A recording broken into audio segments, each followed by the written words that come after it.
రామచంద్రపురం నియోజకవర్గం అభివృద్ధికి ఎనలేని కృషి చేస్తున్న రాష్ట్ర కార్మిక శాఖ మంత్రులు వాసంశెట్టి సుభాష్ గారికి శుభాభినందన్. ఇట్లు పితాని సతీష్ కుమార్, సహకార సంఘం అధ్యక్షుడు తనుకువాడ మరియు సీనియర్ తెలుగుదేశం పార్టీ అధ్యక్షులు నీటి సంఘం డైరెక్టర్ పితాని సూరసేన. 29 ఎలక్షన్ ముందు బాబు గారు నేను జాతీయ స్థాయి రాజకీయాలు చూసుకుంటాను, లోకేష్ గారు సీఎం క్యాండిడేట్ అనౌన్స్ చేసి ఎలక్షన్కి వెళ్ళారు అనుకుందాం. కాసేపు ఎలా ఉంటుంది ట్రెండ్? ఆ నిర్ణయం సీఎం గారు తీసుకుంటారు, సరే చంద్రబాబు నాయుడు గారు తీసుకుంటారు. తీసేసుకున్నారు అనుకుందాం. పబ్లిక్ ఎలా రిసీవ్ చేసుకుంటారని మీ అంచనా చెప్పండి. ఆయన రాజకీయ వద్దండి, ఎందుకంటే ఆయన అలా ఉన్నాడు, ప్రతిపక్ష నేతలు మారుతూ ఉన్నారు. ఆయన కష్టాన్నే నమ్ముతారు. ఆయన తీసుకునే నిర్ణయం ఏదన్నా సరే మేము దాన్ని ఫాలో అవ్వాల్సిన పరిస్థితి ఉంటుంది. సో ఆయన right decision at the right time ఆయన తీసుకునే పరిస్థితి ఉంటుంది. సో ఆయన రాష్ట్రానికి ఏం అవసరం, ఎప్పుడు ఏం చేయాలనేది ఆయన చూసుకుంటారు. మన పని ఏంటంటే ఆయన చెప్పిన దాన్ని మనం ఫాలో అవటం. ఒక వారం రోజుల క్రితం అర్ధరాత్రి 12 గంటలకు మీకు ఫోన్ వచ్చింది. ద్రాక్షారంలో వ్యాపారాలకు సంబంధించినటువంటి దుకాణ సముదాయాలు అగ్నికి ఆహుతయ్యాయి. ఫోన్ విన్న వెంటనే మీ రియాక్షన్ ఇస్తారు? ఒకసారిగా కంగారు వచ్చింది, అంటే ప్రేమ నష్టం కానీ జరుగుతుందేమో నా భయం వేసింది. సో విని వెంటనే నేను ఆఫీస్లోనే కూర్చున్నాను. కరెక్ట్గా ఇంకా జనం ఆ టైంలోనా? నలుగురు. ఎంత అయిందండి సమయం మీకు? 11 అవుతుందండి. 11-2 ఎంత అవుతుంది కరెక్ట్గా నేను చూసుకునేటప్పటికి. జనం ఒక 5-4 ఉన్నారు. దేని గురించో చర్చిస్తున్నాం. సో ఒక్కసారిగా నాకు భయం వేసింది. ఏం జరుగుతుంది అక్కడ, ప్రయాణ నష్టంగా జరుగుతుందేమో అని చెప్పి సరే ఉన్న మట్టికి జనాలను తీసుకుని అక్కడికి వెంటనే వెళ్ళాం. 18 minutesలో మొత్తం అంతా అంటిపోయిందండి కళ్ళ ముందే. అంటే అక్కడ ఆయిల్స్ అవన్నీ ఉంటాయి కాబట్టి మొత్తం, అంటే అక్కడ నాకు వాళ్ళు ఏడుస్తూ తిరుగుతుంటే చాలా బాధ అనిపించింది. 150 సంవత్సరాల నుంచి అక్కడ వాళ్ళు తరతరాలుగా వస్తున్నారు కానీ ఎప్పుడు ఇలాంటి ఇన్సిడెంట్ జరగల. మొన్న కూడా ఈ రోడ్లు బాగా ఇరికైపోయిన ఇబ్బంది అవుతుందని రోడ్ వైండింగ్ కూడా చేసినప్పుడు వీళ్ళందరూ తిట్టుకున్నారు నన్ను. సో గంటల గారు దగ్గర వరకు కూడా వచ్చింది రోడ్ వైండింగ్ చేయడం వల్ల. ఏం చేయలేకపోయాం అప్పుడు. సో వాళ్ళు ఒకరిద్దరు కూడా ఇంక బతకటం ఎందుకు, ఈ బతుకు వ్యర్థం, రోడ్డు మీద పడిపోయామనే మాటలు నాకు బాధ కలిగించాయి. ఏం చేయాలో నాకు తెలియలే. అంటే జనరల్గా ఈ అప్రూవల్ లేని షాప్స్కి ఏమీ రావండి గవర్నమెంట్ నుంచి. మీకు తెలుసు, మాకు తెలుసు, ఎక్కడ రావు. సో ఏదో ఒకటి చేయాలనుకున్నప్పుడు ద్రాక్షారం నేను శివుడిని నమ్ముతాను. సో ఆయనకి దగ్గరలో ఉన్నప్పుడే ఆయనే నా చేత పలికించాడు అనుకుంటాను. నేను వెంటనే వ్యక్తిగతంగా నేను 20 లక్షలు ఇస్తానని చెప్పాను. వాళ్ళు కొద్ది ఊపిరి పీల్చుకున్నారు. 20 లక్షల వల్ల నాకు జరిగిన నష్టం కోటి దాటి ఉంది. నేను వెంటనే ఆ రోజు నేను 20 లక్షలు ఇస్తానని చెబుతూనే నాకు నేనే నమ్మలేకపోతున్నాను. వీడియో తీసి ఎలా చెప్పేసానా అనిపించింది. ₹1 కోటి అంచనా అని అక్కడ ప్రెసిడెంట్ గారు చెప్పారు. నేను 60 to 70% ఇస్తాను, నేను 20% అదే 20 lakhs నేను ఇస్తాను, మిగతాది ప్రజల దగ్గర నుంచి జనం దగ్గర నుంచి తీసుకుని వస్తానని చెప్తా. తర్వాత రోజు నేను వెంటనే వెళ్ళి మార్కెటింగ్ యార్డ్ దగ్గరికి వెళ్ళి ఎవరు ఇచ్చి వాళ్ళు ఇవ్వండి అంటే నిజంగా రామచంద్రపురం నియోజకవర్గ దాతలు చేతులు ఎత్తి దండం పెట్టాలి. 5 లక్షలు సానా సతీష్ గారు 5 లక్షలు, రేవసీన్ గారు 5 లక్షలు, తోట వెంకన్న గారు 2 లక్షలు, రిష్వంత్ మార్కెటింగ్ యార్డ్ చైర్మన్ 2 లక్షలు, కాదా వెంకటరమణ గారు 2 లక్షలు, ఇలాగా చాలామంది, సారీ పేర్లు చెప్పవచ్చు కానీ సుమారు 55 లక్షల రూపాయల దాకా విత్ ఇన్ 40 minutesలో వచ్చిందంటే అంటే 75 లక్షలు. ఈరోజు కొత్తగా షెడ్లు వేసి ఇస్తున్నాం అందరికీ, రేక్ షెడ్ వేసి.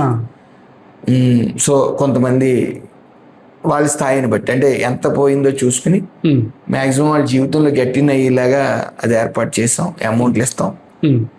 దాన్ని కమిటీ వేసి ఇచ్చేసాను వాళ్ళకి, వాళ్ళనే సర్దమని. ఈ డబ్బు అంతా ఒక అకౌంట్ వెంటనే మా ముద్రా లోన్స్ కూడా ఇమ్మని చెప్పి బ్యాంకర్స్తో కూడా మీటింగ్ పెట్టి వాళ్ళందరినీ తీసుకోమని కూడా చెప్పడం జరిగింది. వాళ్ళు కూడా ఇంట్రెస్ట్ చూపించారు. ఒకవేళ వాళ్ళ ఇంట్లో ఆడవాళ్ళు డ్వాక్రా గ్రూప్ ఉంటే షూరిటీ లేకుండా ఎంతైనా ఇస్తానని చెప్పడం జరిగింది. తక్కువ వడ్డీ ఉంటుంది కదా. సో మా వ్యక్తిగతంగా కూడా మేము కలెక్ట్ చేసిన దాంట్లో షెడ్లు అన్నీ వేసేయగా మిగతా అమౌంట్ ఎక్కువ నష్టపోయిన వాళ్ళు వాళ్ళ నిష్పత్తిని బట్టి వాళ్ళకి ఇస్తాం. ఇప్పుడు ఇదంతా పంచాయతీ కడుతుందండి, నిర్మాణ బాధ్యత కాదు పంచాయతీ కదండి, ఇప్పుడు మేము కలెక్ట్ చేసిన డబ్బుల్లోనే కడుతున్నాం. అంతేనా? అవునండి. గవర్నమెంట్ నుంచి ఏమి ఒక రూపాయి సహాయ సహకారం రాలేదని అప్రూవల్ లేదు కదా, అది. రావు. సో మనమే కట్టి వాళ్ళు మరి రెంట్ పంచాయతీ కట్టాలండి రేపు పొద్దున్న. కడతారండి, పంచాయతీ రెంట్ కట్టి కడతారు. తర్వాత ఏంటంటే ఇప్పుడు మీరు 20 లక్షలు మీరు గోల్ ఫండ్ ఇచ్చారు. అలాగే గ్రామాల్లో చాలా చోట్ల 10,000, 5,000 స్థాయిని బట్టి ఒక 50 లక్షలు కూడా ఇచ్చుకుంటూ వెళ్ళిపోతాం. మీకు ఇన్కమ్ బేస్ ఏంటి? మీకు ఏమైనా వ్యాపారాలు ఉన్నాయా? అంటే వ్యాపారాలు ఉన్నాయి, వ్యాపారాలు లేవు, షాప్స్ అయ్యి ఉన్నాయి, తాతలు సంపాదించిన షాప్స్ ఉన్నాయి, పొలాలు ఉన్నాయి, అట్ ద సేమ్ టైం అప్పులు ఉన్నాయి. మీరు ఒకసారి మాట్లాడారు 3 కోట్లు ఎంత అప్పు ఉంది నాకు? 25 కోట్లు. 25 కోట్లు అప్పు ఉంది, అయినా నేను సేవ చేస్తున్నాను. ఎలా సాధ్యమైంది? మీకు అప్పు పెట్టుకుని దానికి వడ్డీలు కట్టుకుంటూ, వడ్డీకండి 10 కోట్లు వడ్డీకేనా? వడ్డీకని కాదు, కొన్ని లాస్ అయిపోయాను. అంటే కరోనా టైంలో రియల్ ఎస్టేట్ చేశాను, ఆ టైం దెబ్బతిన్నాను. హైదరాబాద్ వరకు కూడా సైట్లు అంటే అన్ని ప్రాంతాల వరకు కొన్నాను, ఇప్పుడు వరకు రొటేషన్ అవ్వలేదు, వ్యాపారంలో దెబ్బతిన్నాను. ఓకే, అప్పులో ఉండి ఈ విరాళాలు ఎలా చేయగలుగుతున్నారు మీరు? నాకు శాలరీ వస్తుంది మంత్లీగా 3 lakhs, 3 లక్షల జీతం శాలరీ వస్తుంది. సో అద్దెలు కూడా వస్తాయి మాకు, అమలాపురంలో ఉన్న షాపులు అద్దెలు వస్తాయి, వ్యవసాయం ఉంది, వాటి నుంచి 3 లక్షలు తెస్తాను. ఒక నెలకి వచ్చి 6 లక్షలు 7 లక్షలు. ఇలా ప్రజలకు ఖర్చు పెట్టుకుంటూ వెళ్ళిపోతారండి. చంద్రబాబు తండ్రి గారి సహకారం కూడా ఉంది, సచిన్ గారి సహకారం. యాక్చువల్గా ఉన్న భూమి మెయిన్ రోడ్లోనే చాలా భూములు ఉన్నాయి. సో ఏదోటి అమ్మి అప్పులు తీర్చుకుందామని చూసినా సరే కొనేవాళ్ళు లేరు.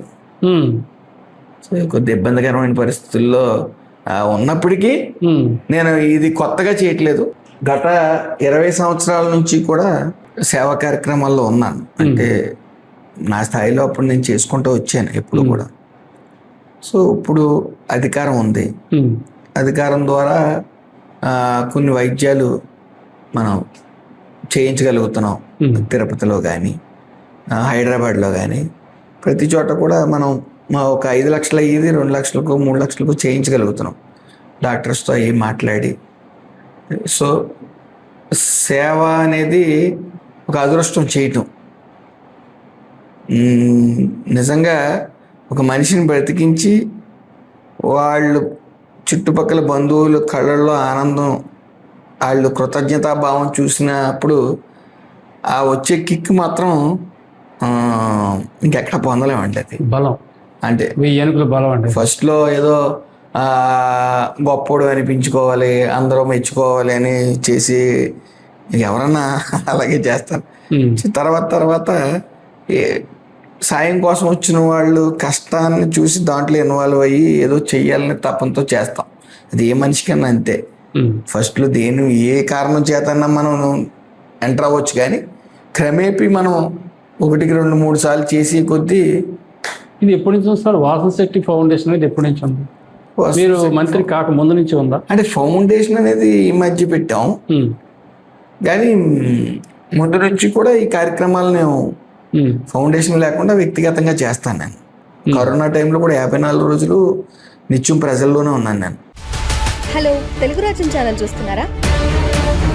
సామాజిక రాజకీయ జీవన చిత్రణే తెలుగు రాజ్యం. అతిశయోక్తులు అసత్యాలు ఉండవు.